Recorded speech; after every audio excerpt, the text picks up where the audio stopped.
and welcome to everyone who has joined on this call. Thank you for making it a date with us today. We know that it's going to be an interesting one. 3 things we're promising you will get from today's session is that it's going to be engaging, it's going to be exciting and enlightening. So once more, welcome to today's event. I will quickly introduce myself, and then I'd like to also meet you. I'd like to know where you're joining us from. So my name is Chinye Amadi Emina. I'm a relationship manager here at Stanbic IBTC Asset Management, and I will be your host for today. So can you just put in the chat box, which is located on at the bottom of your screen, can you just type there how you're doing today and where you're joining us from on this call? I'd like to know how you're doing. We would like to know how you're doing and where you're joining us from.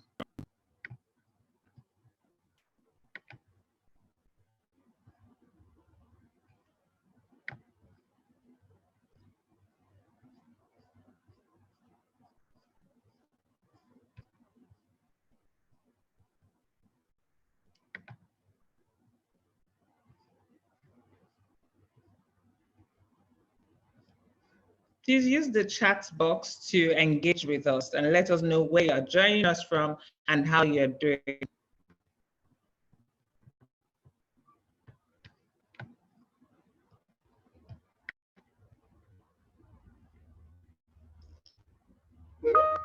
We're having a bit of technical issues with the chat. I'll let my team correct that, but in the interim, I'll just go right into today's event.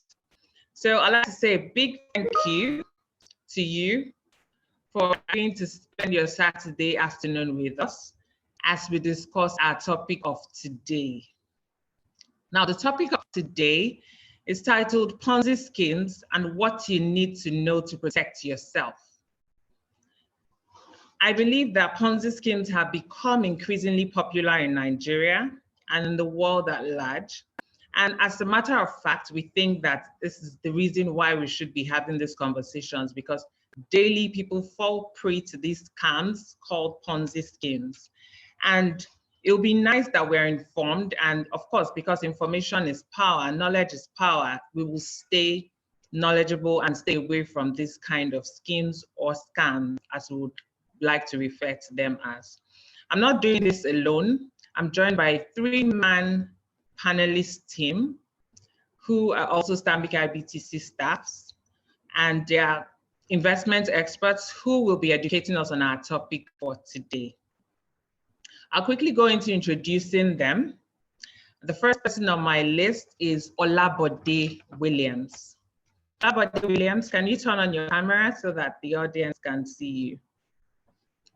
So Olabode Williams is the head investment products and equities at Stanbic IBTC. The next person on my list is Ayomide Feyi Akingbile. Ayomide is an investment analyst here at Stanbic IBTC. And the third panelist here is Daniel Evogbai, who is a retail sales manager here at Stanbic IBTC.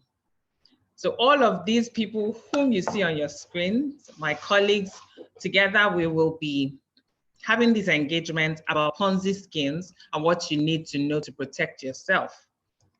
I'll be asking them questions and they will answer these questions to help us get some knowledge about how to protect ourselves from Ponzi schemes. Okay, the chat room is now open. I'll quickly just check. Okay, Rotimi Olubi joining from Lagos. Welcome, Rotimi. Thank you for joining us. Okay, we have Peter Anaku from Ogun State. Nigeria is fully represented here. We have Mr. Femi Ojo from Lagos, Mr. Williams from Ogun. We have John Mary from Port Harcourt. Awesome, awesome. The chat is buzzing, great. We have Sherry from Lagos. And we have somebody from Canada, lovely. So we see a lot of people from New Zealand. I love this. So our audience is vast. I love that. Like I said, Ponzi schemes have been increasing rapidly in Nigeria and the world at large.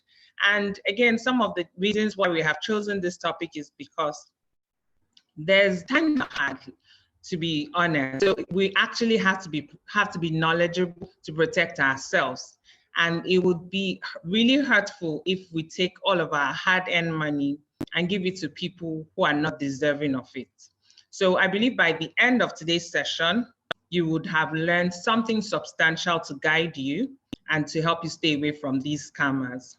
Now we'll go right into the meat of the matter, and I will invite our panelists to respond to some of the questions I have. As they provide their responses, please feel free to drop your comments in the chat box, as well as questions and answers, which we will take afterwards. There's also a Q&A section, so please drop your Q&A, your questions there so that we can get answers for you. All right, so the first panelist who will be speaking to us today is Body. Body, how are you? Hi, Chinye. I'm very fine, thank you. I'm glad to be here, and thank you everyone for joining us this afternoon. Great. Okay, so Bade, the question for you is, what is a Ponzi scheme and how does it work? Can you educate us, please? Wow, thanks, Chinye. I'm sure a lot of us on this call, we've heard about Ponzi schemes. Maybe we might have participated in some, and maybe we've also experienced the negative side of Ponzi scheme. For me, as far back as about 14 years, a client came into my office back then in Warri, and he shared a very touching story with me. So he had taken some of his money, which he initially invested with us, about 20 million, and he gave it to some guys that promised him some fantastic returns, about 20% at that time. And I'm talking about 2008, 2009, at the at the peak of the market crash. So you understand. And so he had been to Abuja like twice already, trying to chase with the Security and Exchange Commission, try to get a lawyer. But the bottom line, he had lost his money. He couldn't even get hold of the guys that set up the scheme. And I'm sure we can all relate with this type of story. And so Ponzi schemes really are fraudulent arrangement. It involves a payment system where you use new monies to pay existing investors.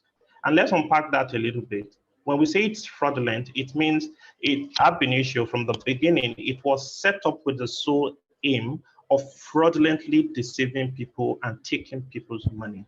That is the aim of the investment. So it's not like it's transmuted into something. Most Ponzi schemes started very fraudulently with the aim to defraud people. And secondly, it's a payment system. And when we say it's a payment system, like I mentioned earlier, there's really no tangible business or underlying business that is being done here. It's simply a system of taking money from A and then using it to pay B, which takes us to the next point. It's aggressively pull funds from unsuspecting new investors.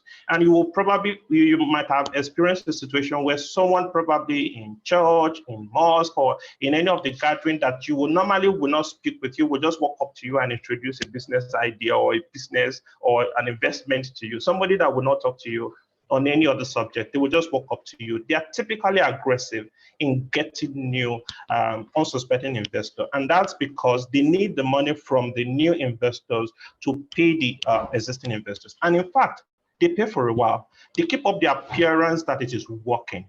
And it keeps working until it stops working. And so because they take money initially and pay some existing investors, the new guys who are coming in will be the marketers, so to say, to tell new people about it, to say, oh, this is working, I've gotten my payoff and all of that. But before you know it, people will bring in more money, and this, fraudsters will corner the money, and they will go away with it. Now, Ponzi schemes are not new. In fact, it started with a guy called Charles Ponzi in the 1920s, way far back in the United States. And what he did was very simple structure. He took monies, from people, promised them returns, and then simply using new monies to pay existing investors until the whole scheme just unraveled. And here in Nigeria as well, we have similar experiences. And I'm sure if I mention some, if we're all quite familiar with it. For some of us who are advanced, we know about non-spectral oil and gas. Way back 14 years ago, they took money from investors, the same process. And as recent as August this year, there was still a court judgment. The investors in that scheme trying to recoup back their monies for 14 years, suing the central bank and the Security and Exchange Commission and just trying to get the monies. And they haven't been able to get the money, and it is very doubtful that they might be able to get their monies. And of course, we're also familiar with, the MMM, where people just pop up on your phone line telling you you need to give help or that you are receiving help. Very funny structure. But again, another story, I met with a group of secondary school teachers who took monies from cooperative and put it in a Ponzi scheme, and the whole scheme went bust. And the painful thing was that they had to pay back the loan they took to put in that investment, that gave them 100% loss because they lost all of their monies, and they had to keep paying until they almost retired from service. And I'm sure a lot of us here can relate to that. Chinye, over to you. Thank you so much, Bode, for taking us back to history class.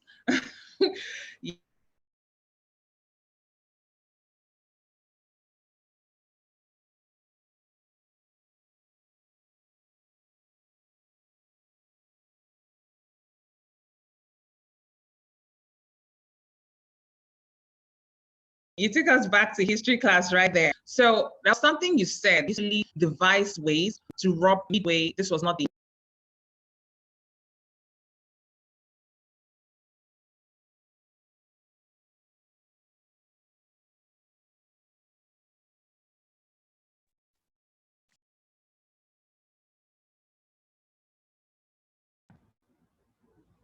My apologies. I think I must have lost network at the time.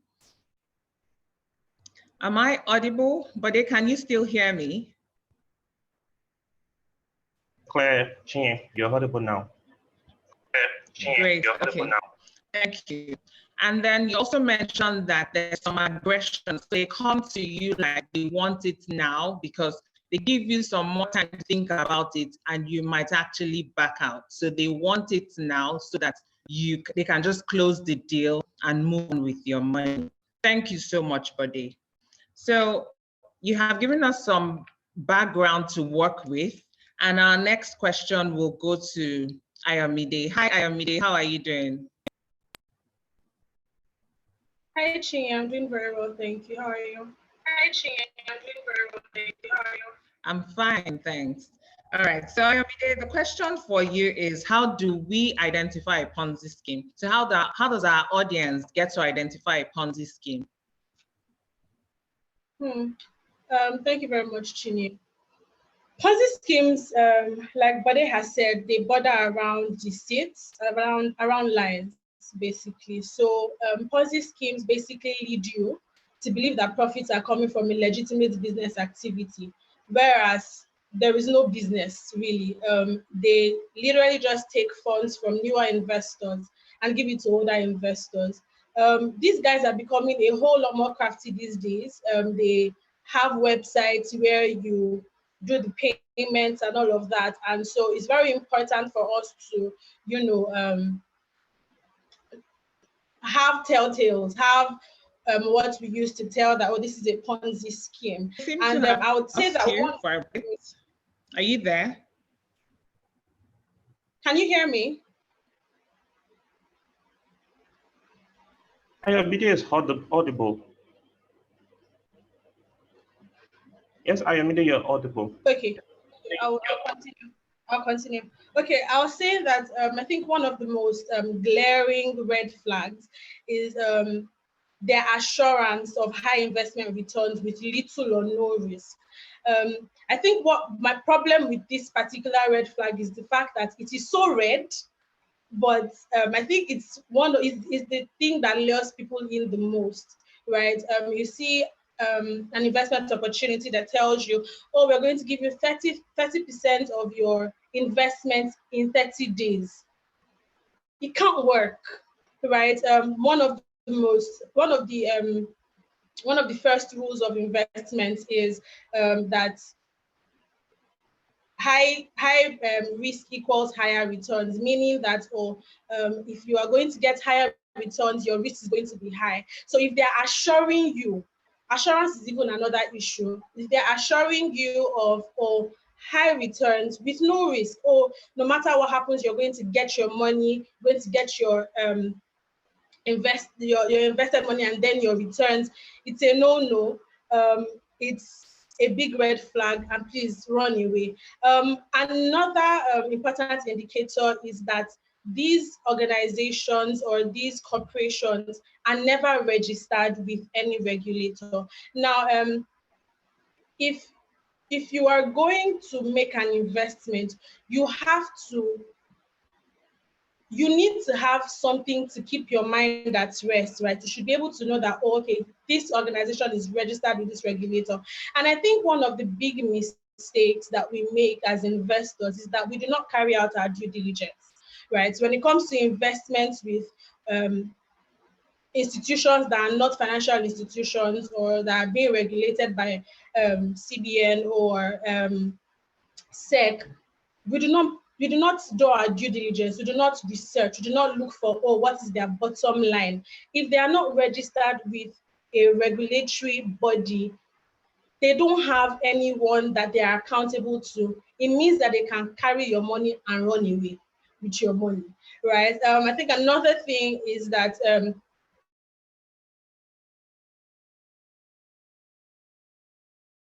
or to receive profit. There is always a pyramid. This particular money, invest this particular money, bring 2 or 3 other people under you.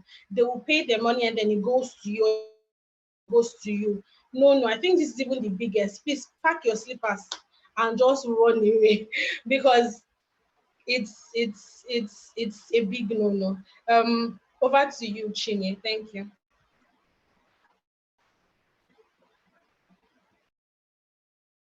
Thank you, Ayomide, for helping us with those red flags. Please pack your slippers and run away if you hear some of those things which Ayomide has mentioned. I mean, they are baseless. So the investment instruments are baseless. The promises are there, but they are baseless promises, and we need to be aware of those kind of investment scams. So thank you, Ayomide. Now I would like to see Daniel. Daniel, can we see you? Hi, Daniel. Hi, Chinye. The next question. Good afternoon, everyone on the call. Yeah, I would really love people to see my face, but I'm actually having a little bit of challenge with my video, but I'm working on it and it'll come up shortly. Okay. All right, notwithstanding, we'll go right into your question. So the question for you, Daniel, is what to look out for in a viable investment option. What would you encourage our audience to look out for while investing in a viable investment option? All right, thank you for that, Chinwe. And once again, thanks to everyone for joining us on the call. Yeah, I would say as an investor or as someone who wants to take on any form of investment, one key thing to look out for first is safety, right? So you want to first check how safe is my capital, whatever it is I invest into this venture, this business, how safe it is. You also want to consider the return on investments. So what is the return on investment like? You would really want to look into that. And another thing to look out for is what is the growth projection, right? So if I put in my money in this investment, so within the next three months, 1 year, 5-year time,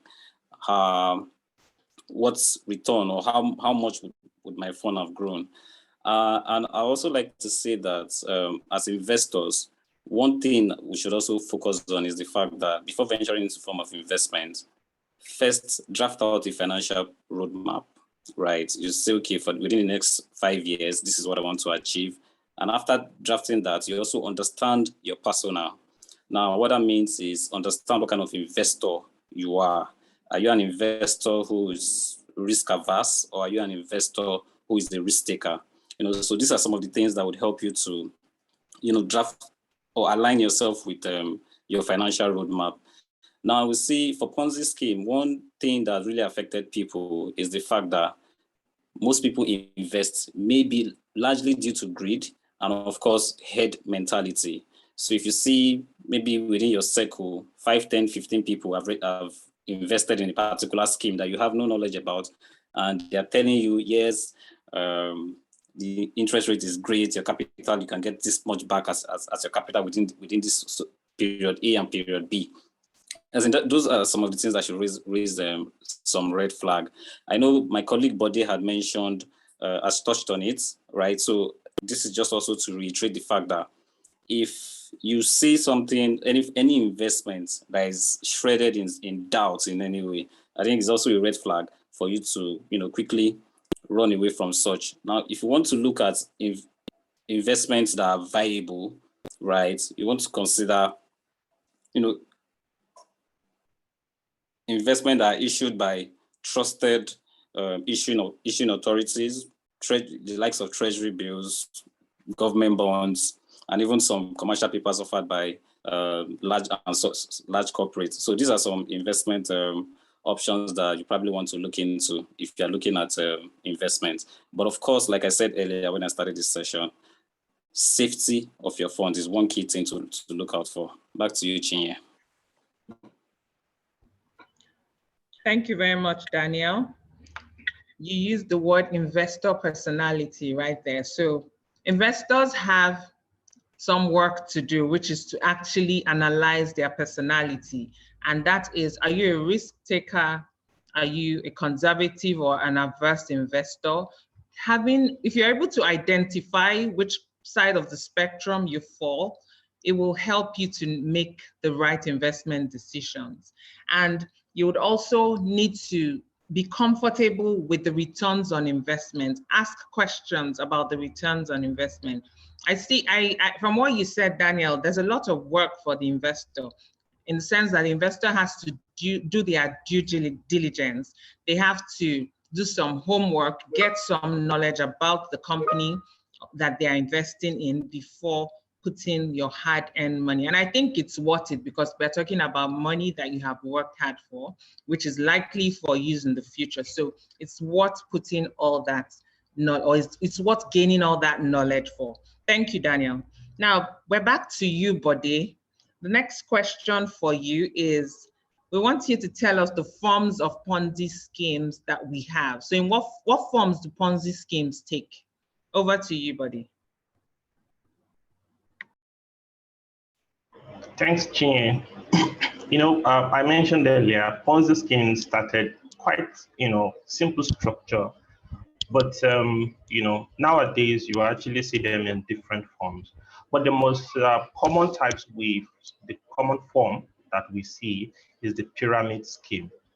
Now, Ponzi schemes are different from a pyramid scheme, but it's a form of Ponzi scheme. Ponzi scheme can take the form of pyramid scheme. And by pyramid scheme, the picture of a pyramid where you have so many people at the base, and then as you go higher, you have fewer people. And essentially what that means is the base, where you have the highest number of people, are the new investors coming into the fund, and they are paying the higher people, and they're taking the monies to pay the higher people. Eventually, you realize that at the top of the pyramid is always one person, which is the person that sets up the whole scheme in the first place. So it's like a funnel. They just use that to, take monies, and they pay the, intermediate people, giving an appearance that it is working, but eventually the money is going to the one at the top, who is the fraudulent individual or an entity that sets up that scheme. So we have the pyramid scheme, but we also have a crowdfunding scheme. And now crowdfunding, I'm sure a lot of us must have heard about it, is also not a bad business. It's not a bad business structure, but Ponzi schemes have now, used that form, to also, defraud people. And by crowdfunding, you will have business projects that, they would front or, tell investors, unsuspecting investors, that they are funding. And then they would then say, oh, project A is paying back, but they've opened a project B, And so new investors should invest in project B. But at the back end, what they're simply doing is they're taking the monies they're getting from the supposed project B to pay off project A. And so it gives the appearance that project A actually paid back. But actually, it is the monies they're getting from project B they're using to pay project A. And when you notice, before the project B will round up, they will have opened the project C so that new investors would then fund in project C. They will use part of the monies to pay project B. And that is another form of structure that we have. And then we have a third one, which are investment schemes. In the investment schemes, they'll simply just tell you, oh, there is this investment that offers so much of money. And they could even be an asset to it. For example, we have examples in real estate where they would tell you there is an asset. If you buy this asset for 10 naira, you can sell it for 14 naira in 2 months or in 3 months. The returns are typically very high. But when you look closely at the asset that is being dangled, it is either the asset is not worth as much as it is said, or that there are no, when you look at it very well, there are no assets at all. And when you look at some of the schemes that you find perhaps typically in FX or in real estate, they have this type. They might have an asset, but those assets are really not worth the investment or the money you're putting in. And at the end of the day, it goes back into the structure where the money you put in is simply used to pay existing investor, thereby giving that deceptive appearance that it is actually paying off. And then we have a fourth structure, which is quite common now, and we call it the exotic scheme. We call it exotic because typically they will set it up with, in a form that is very difficult for an average investor to understand. They will just tell you, oh, we have different types of business in real estate, in logistics, in maybe in Bitcoin, in FX. It's a conglomerate of business that is paying so much. And then they put up the structure in such a way that even for a normal investor, it is difficult for you to be able to understand or unravel it. But they tell you that it pays so much return. And the debate here is that because of the way it is structured, you believe that because it is that complex, then that it is genuine. And that because it is that complex, then it's going to pay at the end of the day. But all of this, the exotic structure is just for you not to be able to understand it, and therefore you cannot even do any due diligence to the point where you can understand the actual business that they are investing in. So we have those typical 4 type and 4 forms. And I'm sure that if we look around us, we must have encountered 1 or 2 forms of these schemes. And it doesn't matter how they come, they are essentially Ponzi scheme. Let me highlight one, for example. And I mean, a lot of us, we talk about investment in FX, for example. Now, and I'm not saying that some of these investments are not perhaps genuine, but how you look at it is when an FX investment says they're going to pay you maybe 30% every month. And then the question is, any business that does not respect the law of economics to the point that there will be times where you will do well, there will be times where you will not do well. If you're going into the market, there will be time where you make profit, but there will be time where you make a loss. When you have an investment that promises you profit all the time, irrespective of what goes on, that's a red flag that you should look out for.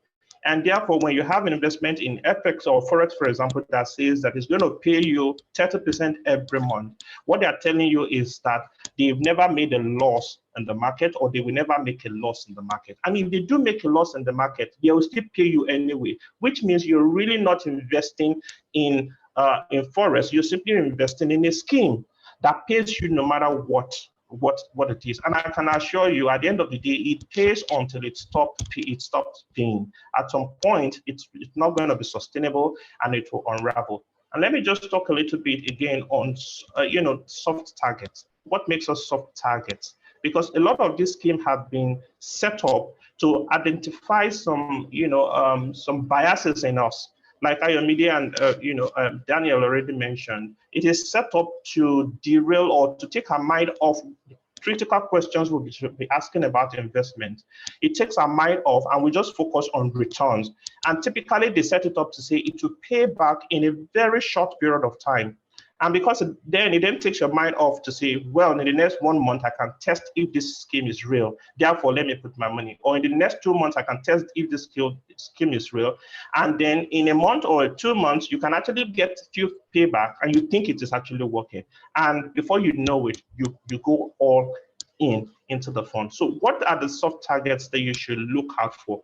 Now, in the exotic form, there's typically the celebrity involvement, where you actually see some of the scheme might actually be promoted by supposed celebrity in the society. And I'm sure we can relate to some of them, where you actually see a celebrity will come out to promote a scheme, and then the next few months it goes bust, and they say, oh, we are sorry, we did not know. Let's not be deceived. A celebrity coming up to say, oh, do this investment, it's not an investment expert, and does not have what it takes to actually know that that investment is genuine in the first place. He's probably just getting his endorsement or his his money, his or her money, and going off. The second thing you should look out for is the lifestyle of the fund or of the fund sponsor. And sometimes these are typical red flags that I wonder how people miss it. You see someone fronting a particular scheme, and when you look at their lifestyle, the kind of lifestyle that they are living, you ask yourself, how can this person be able to sustain this kind of lavish lifestyle? It just tells you that when you look at it very deeply, they are probably running a Ponzi scheme. And also, you also need to protect the people around you. Sometimes they come to us through families and friends, people that we are familiar with. And when someone that you're familiar with, maybe your friend, maybe your sister, tells you about an investment that has paid them, you're likely to agree with them. And you're likely to fall victim, and you're likely to go into that investment. So you need to look out for all those things because they make us soft target for Ponzi schemes. Jeannie, over to you. Great. Thank you so much, Buddy. I enjoyed that. So I can see John Samsedi agreeing with you on all the points that you just made. And then there's also somewhere along the line, we'll take questions. So I see a question on how to, or if Stanbic IBTC invests in dollar in FX. So yes, we'll take that question in better details soon when we get to the Q&A. I also see someone say that FX Ponzi schemes are in. So clearly, there's a reason why we are doing this. I'm happy that you acknowledge that they are still very much out there, and it's very important that people get all the information that they can on this call. Thank you very much, Buddy. Now, the next question goes to Ayomide. So Ayomide, your question is, what are the recent policies that have affected Nigerians?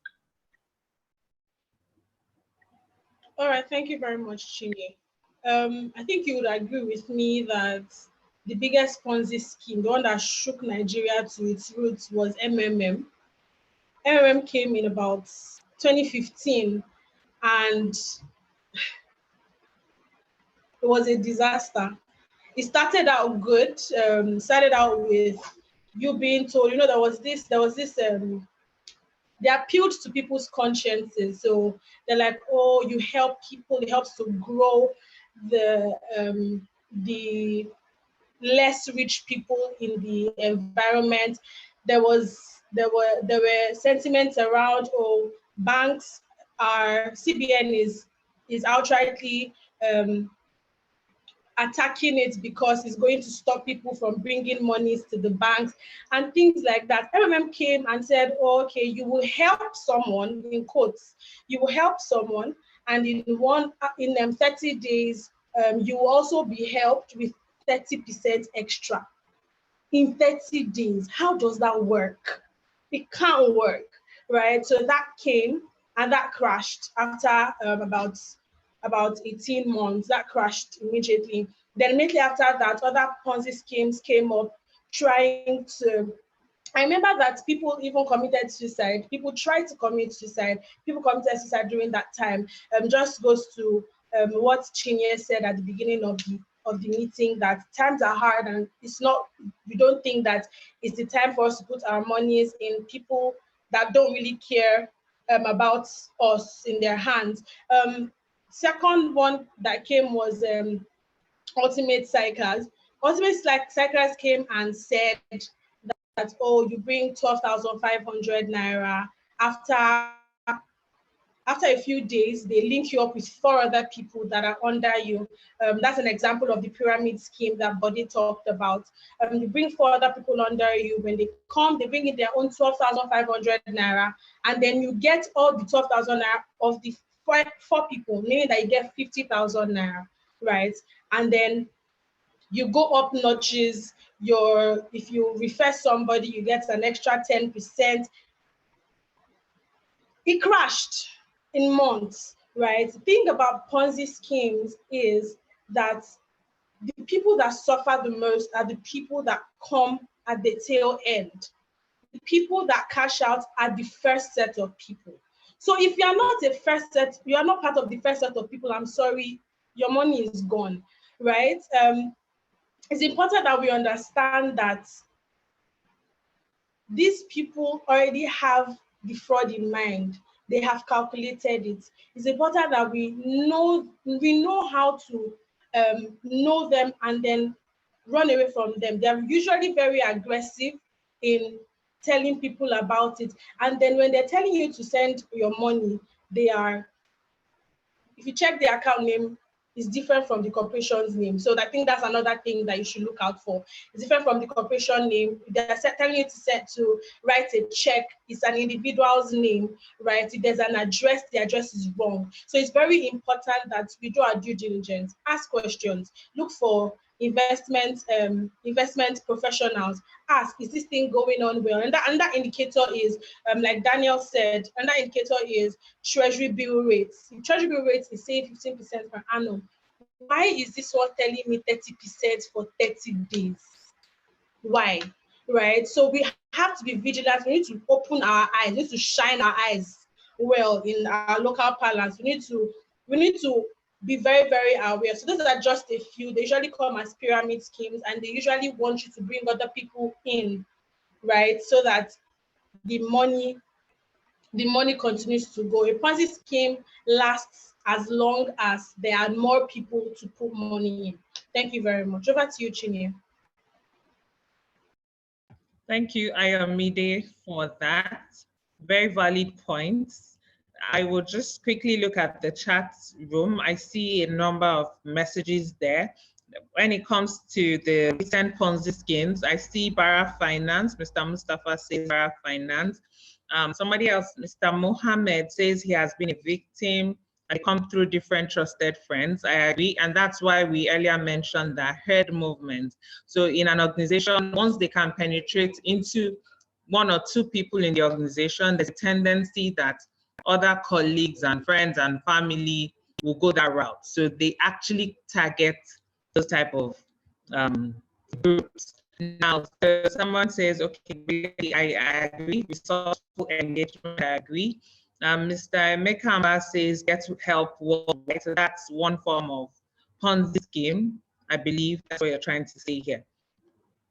Great. Okay, so the chat room is active. Thank you all for engaging us. We love this.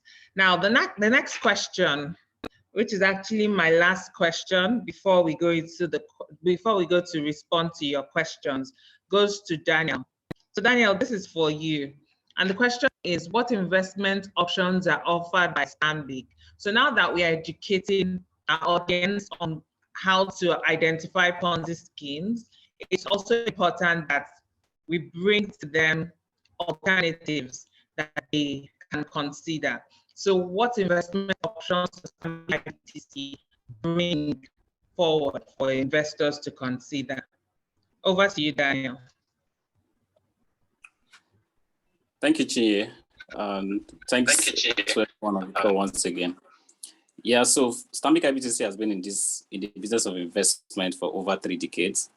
Plus, with our partnership with Standard Bank South Africa, it shows some level of knowledge and extensive market research that the business has done over time to come up with, tailor-made product that speaks to the risk appetite of each of our investors. Now, recall that when I started the session earlier, I'd mentioned as an investor, before you go into an investor, understand your persona, right? So Stanbic IBTC, with that dynamic in mind, designed several products that speaks to each and every one of our risk appetite. So whatever risk appetite that you have as an individual, Stanbic IBTC has a product for you, ranging from mutual fund investment to standalone portfolios and even fixed deposits, right? But then as investors, it's also very critical to open our minds to learning. Earlier I had mentioned, before you indulge in any form of investment, it is best to always speak with a professional. And not just speaking with any professional, you do your own research and speak to professionals that have been in the business for a long time and professionals that you feel have that level of pedigree based on their year-on-year performance. So you might not have access to the year-on-year performance, but when you do your own research, you can Google, you can ask questions, you can walk into any of our branches, and you'll be provided with all of the requisite information that you need. But like I said, we have mutual fund investments, we have standalone portfolios for HNI clients who wish to just wish to establish their own standalone portfolio. And of course, we have advisory sessions. You can call our contact centers and you get more information. But most importantly, again, I'd said investments has to do with safety, right? You check out what the safety plans for your investment, and if you put your money in, how soon and how easy can you get it all out back? Now, like I said, Stanbic IBTC has each and all of those products. I don't want to go into details of each of the mutual fund that we have, but if you're a risk-averse person, we have a product for you. If you're one who is willing to take moderate to high risk, we have a product for you. And if you're an investor who wish to take, some form of higher risks, you want higher exposure to equities or stocks, we have a product for you. Another key thing again is the fact that even for people of faith, we have what we call we have a tailored product for such clients. So whatever kind of investor you are, whatever investment objective, whatever roadmap you've drafted out to achieve, Stanbic IBTC has a product that addresses that need. All you just need to do is to get in contact with us you can send us an email or reach out to our contact center, and we'll be happy to provide all of the support and advice that you'd need. Back to you, Chinye. Thank you, Daniel. Indeed, Stanbic IBTC has investment products to suit your investment personality, regardless of where it falls under. We also have products to suit your currency needs, so that's Naira, dollar. So very critical, you need to reach out to us so that we can provide that information to you as you start your investment journey. Thank you very much, Daniel. We will be sharing our contact details for anyone who wants to kick off their investment journey. We'll be happy to get on a call with you. All right, so I see some comments in the chat room. One that strikes me particularly is one from Bruno Edobo. He says, Planwell in the 80s, I think was also a big Ponzi in the defunct Bendel state. I remember vividly going to Planwell office with my parents. I was young then, and we got to the office and realized they were no longer there. They had cleaned out, packed their documents. There was nothing. It just looked like it never existed. So that was my first encounter with these Ponzi schemes. So I can tell you for real that yes, Planwell was a Ponzi scheme. So thank you very much. We have ended the Q&A, the planned Q&A session with my colleagues. Now we are moving on to the questions that you have put in the chat room. I want to start with the first one I see here from Gbolahan Olusoya. He says that he knows that Stanbic IBTC offers dollar mutual funds. there have been suggestions for CBN to ban the use of personal domiciliary accounts in order to control the conversion of Naira to dollars by Nigerians. What risks do the dollar fund investors face if the CBN decides to ban the use of domiciliary accounts? Okay, so that's one question. I'll read out 2 questions and then I would ask a panelist to respond. Then we also have a question from Adele Adekunle. It says, tell us about Forex trading chat through a brokerage company platform. Is it a scam also? Okay, so for the first question, I would like to ask Daniel. Daniel, please, can you respond to the first question? Can you see it or do you need me to read it out again? Thank you, Chinye.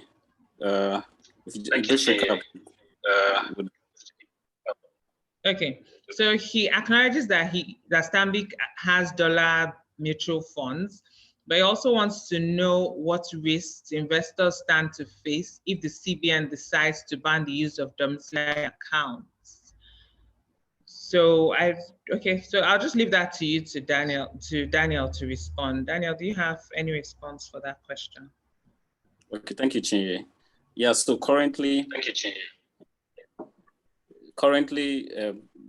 dollar fund operation, like for our dollar mutual fund, it is fully dollar denominated. You invest in dollars and you also earn your returns in dollars, right? Right now, based on all available regulations, the dollar fund investment is intact, okay?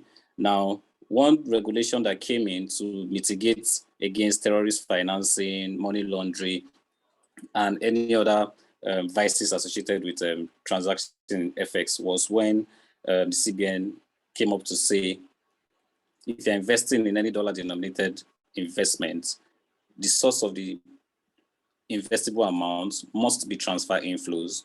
Now, that automatically took out you walking into your bank to deposit cash, because the CBN, the authorities couldn't track all those cash deposits, but yes, they can track the source from which monies are coming that you're using to put into any form of investment. So as it is right now, the only regulation as regards investing in dollars has to do with, the source of the money that you are investing has to be via transfer inflows. If you walk into your bank, or if you have cash deposits in your bank already and you try to transfer into an investment, it won't flow through. So that's a regulatory constraint to checkmate any vices that may, for some reason, some decisions that the government take or regulation take is largely because of maybe observed breach from some certain group, and then they cascade it to every other person. But for this particular focal area, dollar fund, right now you can invest in your dollar fund.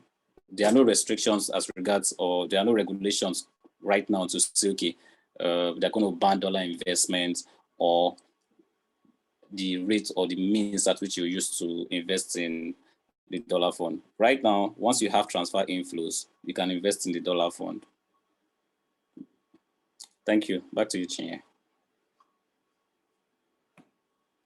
Thank you, Daniel. We have a question from John Samsedi. He says he wants to know about Omega Pro. Is it genuine or a scheme? So I'd just like to respond before I ask one of my panelists to support. I believe that with all the information shared with respect to how to identify the scams or the Ponzi scams, I think that you can, especially if you're able to engage people who have investments, if you're able to tick the boxes on these red flags on any of these investments, please consider it. Okay, can you hear me now?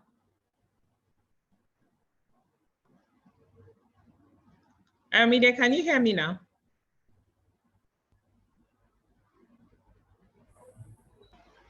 Yes, loud and clear, Chinye. Okay, thank you. So I was saying, I was trying to respond to the question, and I said that if you engage people in that scheme, so for example, we're talking about Omega Pro, and you're able to tick the boxes on all of the red flags that we have mentioned today, I think it will be easy to understand if it is a Ponzi scheme or not. But please, the whole idea is to apply the information you have gotten here and check the boxes against what they're promising you and what they say the scheme does. It will help you to identify if it is a Ponzi or not a Ponzi, because we may not be able to categorically say what is or not isn't a Ponzi right on this call. But if you know the features of a Ponzi and you know the features of this scheme, then you can actually say if it is a Ponzi or not. Bode, do you have anything to add to what I just said? Thanks, Chinye. I think you've covered it. And for me, the basic due diligence that anyone should do would include you checking before you commit monies to anyone if they are legally registered to take monies from investor. Now, anyone that is in the business of taking monies from investors for any purpose at all must be registered with the Securities and Exchange Commission.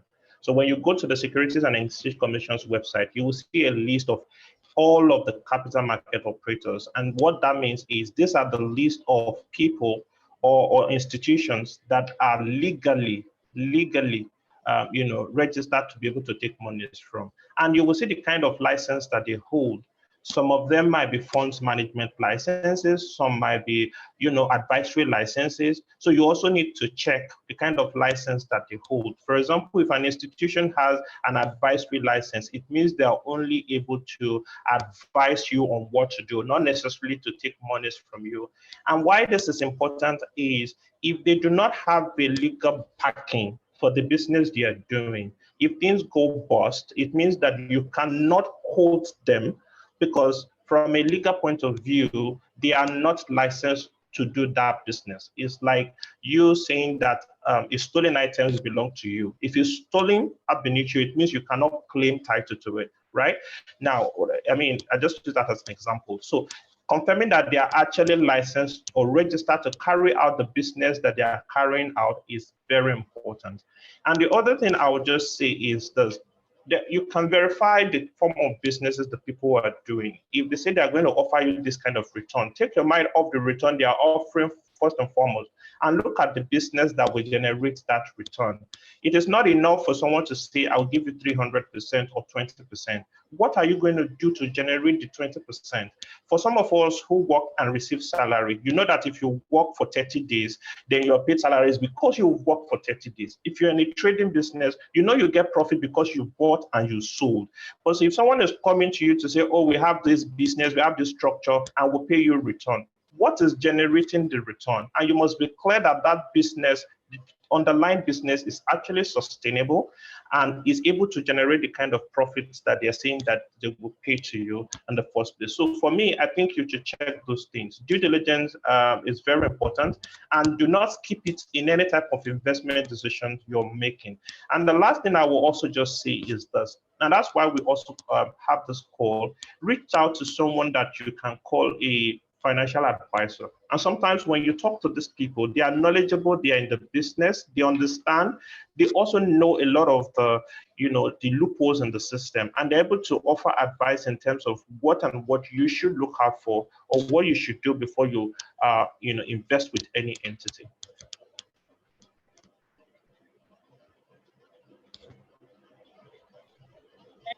Thanks over to you, Chinye. Bode. Thanks over to you, Chinye. Thank you, Bode, for responding so knowledgeably. I have a question here that says that they would like to know, okay, so it says, how do you know if the investment that the bank has is a good investment or not? So I want to assume that that question, the bank is Stanbic, right? So how do you know if the investment that we have is a good investment or not? Daniel, can you please respond to that question?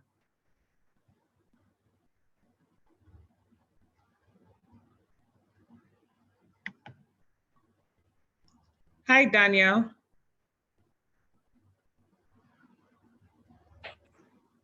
Hi, Chinyo, I can hear you. Okay, Faith. Okay, all right. Go ahead, please. Did you have a question?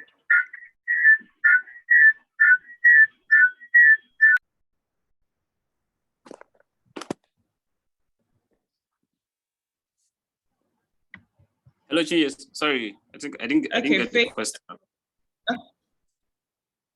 All right, okay.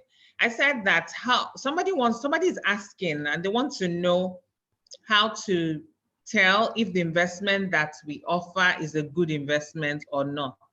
So can you just give some context to helping them understand what a good investment or a bad investment looks like? Thank you. Okay, that's fine. Thank you very much. And for me, that's a really, really fantastic question, because one key thing that Ponzi scheme used to operate is the fact that whatever investment that they carry on, or whatever instrument that it is that they invest in, is always shrouded in secrecy. But here in Stanbic IBTC, before you indulge in any form of your investors, we first determine. So we're always curious to understand the kind of investor that you are and what are your risk appetites, right? Because having such an information help us to, profile or advise you on our available investment offering, so you can make an informed decision. I'll major on mutual funds because it's out there. Mutual fund, viable investments that we invest in for our mutual fund are largely for investors who are risk averse. We focus more on treasury bills, government bonds, and of course, fixed deposits with banks or other financial institutions. So a blend of that mix gives you an idea of how viable our investment offerings are. And for clients who are, risk takers, people who are willing to take higher risk, then we begin to expose you to products that have, some blend of equities, right? So that way, an investor is able to look at all the available investment options that are out there or available to him based on our own offerings and make an informed decision. So largely, for Ponzi schemes, their products and services are usually shrouded in secrecy, while for a professional and registered business that have, investors' interest at heart, will first of all profile or will first of all showcase all of the available investment instruments that their funds will be put into, so that they are well aware that my funds are safe. For me, like I said when I spoke at first, safety of funds is actually really key for me, because I know families and friends who have lost huge amounts of their savings and they have to go back and start afresh with respect to raising more capital to keep to maintain their lifestyle or come back on track. So it is very important that as investors, whenever any investment instrument is being put out at you, understand those underlying instruments, right? And also seek out more information. So we can ask friends, we can also ask colleagues, we can also on our own surf the net, all right? And on the long run, we'll be better off. Thank you. Back to you, Chinye.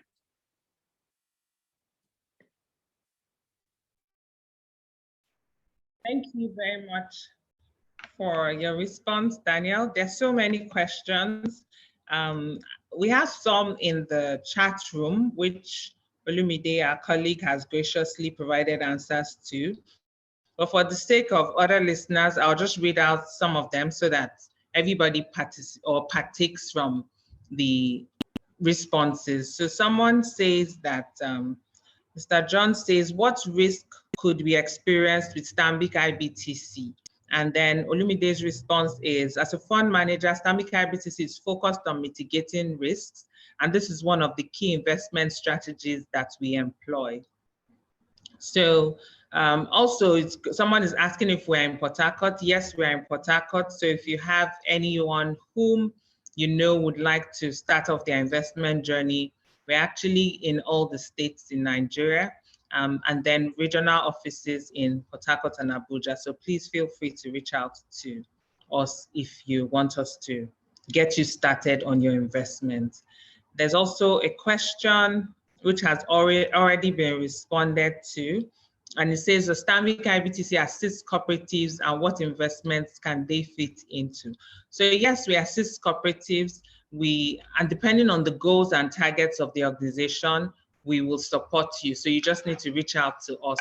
With investment, a lot of times your journey is very personal. So some of the responses we'll provide here will be blanket responses, but when we get to talk to you one-to-one, we will provide investment responses or support that will target your particular need. Thank you all so much. It's been a fantastic session. Thank you for the engagement. Thank you our panelists for doing justice to all your questions. As we round off the session, I just want to get final words from all three of you. I'll start with Ayomide. So Ayomide, what final words do you have for our audience today? Over to you, Ayomide. Thank you very much, Chinye. I think my final words would be that it's important for us to know investments are long-term. Investments, wealth does not grow with one investment. Wealth grows with rolling over your investment and grows with time. So it's very, very important for us to know that it's not a do it once and be rich, right? You shouldn't go into get rich quickly schemes, right? Investments and wealth is grown with time. So be patient and watch your investments grow. I would also like to say that it is very important for us to know that these people, the scammers, the Ponzi scheme starters, they literally feed off the greed of people, right? The greed to make abnormal profits on investments. So it's very important that we don't give that to them. Let's try to go for investments that are legitimate. Let's not try to get rich quickly. If it looks too good to be true, then that is what it exactly is. It is too good to be true. Ask questions, know their bottom line, see that the so-called business is legitimate. You need to go to the location, It is very, very important. I think that will be all from me. Thank you very much, Chinye. And thank you, everyone.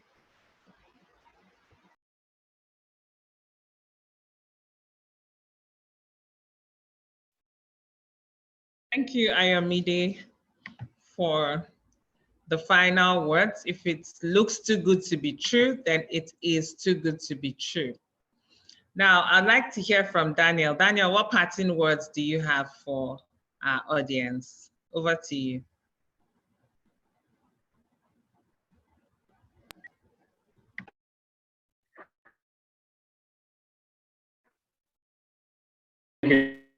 Yeah.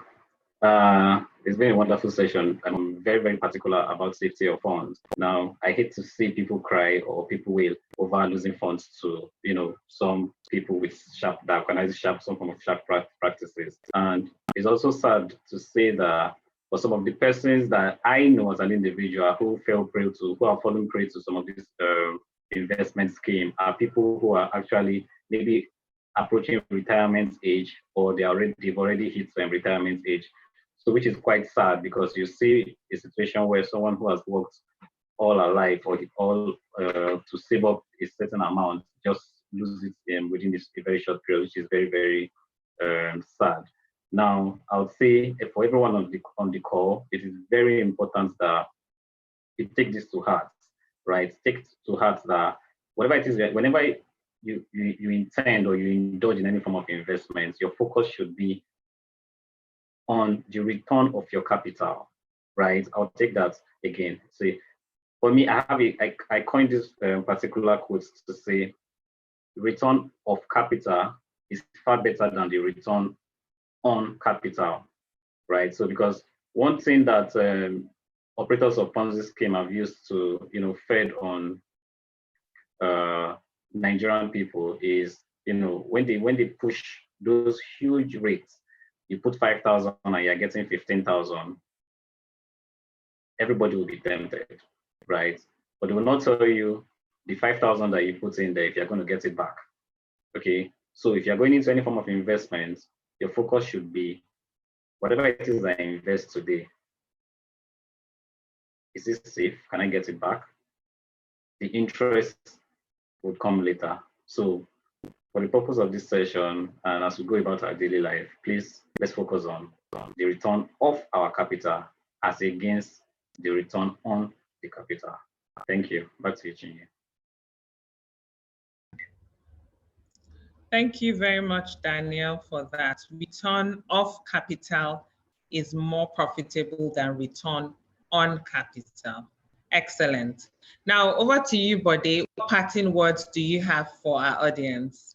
Bode, you have the floor.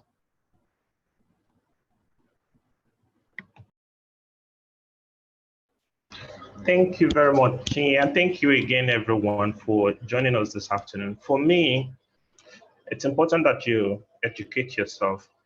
Know one or two things about investment. In fact, anything when it comes to parting with your monies, you must understand what is going on there and how investment works, how it pays back, and all of that. It is our responsibility, and we owe it to ourselves to educate ourselves. This is not just enough to give someone money or to put your money somewhere where you don't know jack about what is going on. All you're just expecting is that at a particular date, they said they will pay you back. It doesn't work that way. And if an investment is giving you that kind of structure, it's most likely a Ponzi scheme. The second thing is we need to build the right attitude and the right mindset about money and investment. Like Ayomide already said, if you're the type that has the mindset of something coming quickly, you'll likely fall for a Ponzi scheme. But when you learn or build the attitude or of the mindset of saving over a period of time, you will understand that nothing comes easy. You have to it has to go through a process for it to bring out a return at a particular time. So you need to build the right attitude around money and investment. Then the third thing is we need to do our due diligence. There is no shortcut to doing the due diligence. Check out people, check out institutions, go online, ask questions. 4 critical questions you should ask: the who are the guys or the people behind this structure? Every organization comes down to who. There is someone behind it, either a board of directors or a group of people. There's always a who. And if it comes to a point where you cannot identify the who behind the business, then that should be your first red flag. What is the underlying business? What are they into? What do you understand about that business and how it generates profit? Then when are you going to get your money, and how are you going to get your monies back? It is important that you question, have these 4 questions, and you are able to answer definitely all of these 4 questions before you go into any form of arrangement. And then the last thing is talk to people around us. I mean, we've all listened to this session. We've been able to pick 1 or 2 things, but there are people in our sphere of influence in our families that have fallen victim of Ponzi schemes. And if you're not careful, tomorrow someone that you know will fall victim. Let's reach out to people and talk to them. They could be parents, they could be family members, they could be friends. Just talk to them so that that investment decision they're about to make, they will put this into consideration before they fall victim into Ponzi scheme. And guess what? Once anybody that relates to you, maybe family or friends, if they fall victim, it comes back to you, because when they're broke, they will come back to you to help them out with school fees. We've seen different people go into all forms of challenges because they've gone into the wrong type of business. So just help yourself as well and reach out to them and educate them. The knowledge that we've shared with you today, also share it with other people and let them know about Ponzi scheme and how to protect themselves. Thank you. Back to you, Chin.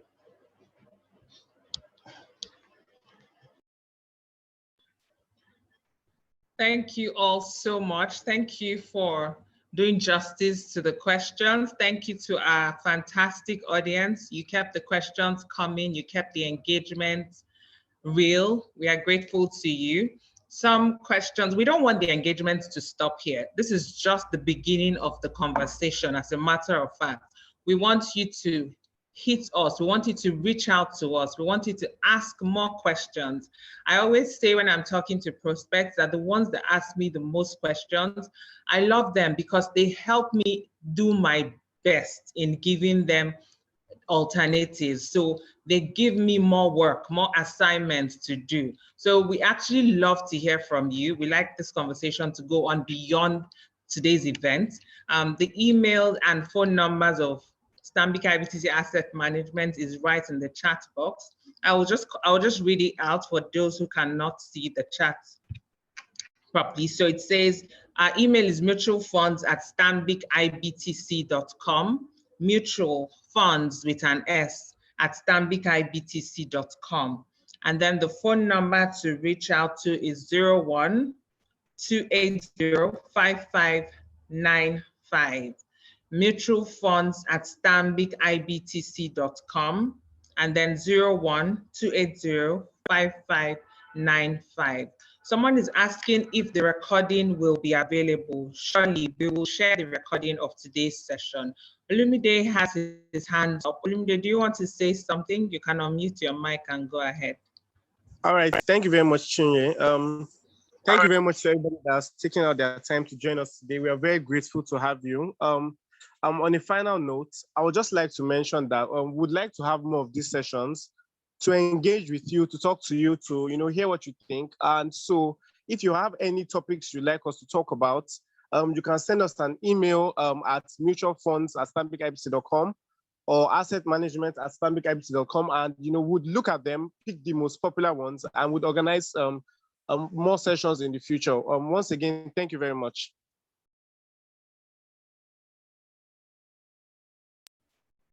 Thanks, Olumide. So this is the beginning of many more series to come, and we are looking forward to those ideas so that we can organize them.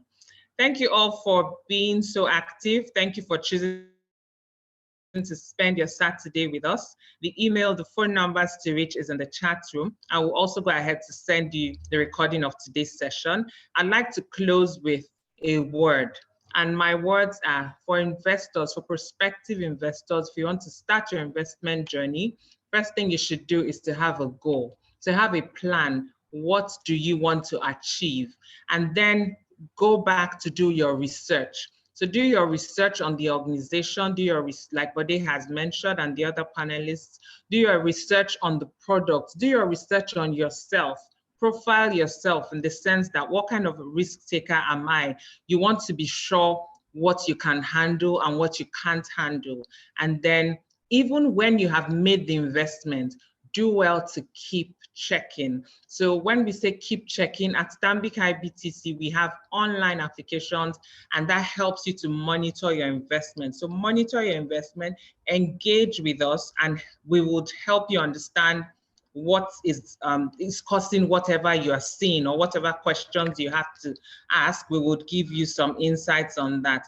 And we're always very happy to do that. So thank you, everyone. It's been an amazing session. We at Stanbic IBTC appreciate you for your time. Thank you to the panelists and to everyone who has worked behind the scene to make this event a success.